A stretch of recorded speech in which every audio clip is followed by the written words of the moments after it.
प्राणवायू माहिती आहे तुम्हाला कोणाला म्हणतो आपण प्राणवायू बरोबर ऑक्सिजन बरोबर आहे ना ऑक्सिजनचं रेणूसूत्र माहिती आहे काय एक्सप्रेशन A2 जे आहे ते A2 पाहिलं तर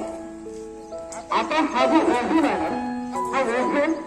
O3 आहे याचं रेणूसूत्र किती आहे O3 म्हणजे ऑक्सिजनचे किती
काही जो वार असेल किंवा काही असेल त्यापासून ते आपल्याला काय मिळालं पाहिजे संरक्षण मिळालं पाहिजे यासाठी आपण त्याचा काय करतो प्रयोग करतो बरोबर अशा पद्धतीने पृथ्वीवर पृथ्वीचं कवच म्हणून हा ओझोन वायू काय करतो काम करतो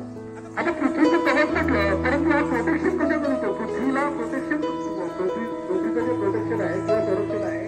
रक्षण जे आहे ते कशापासून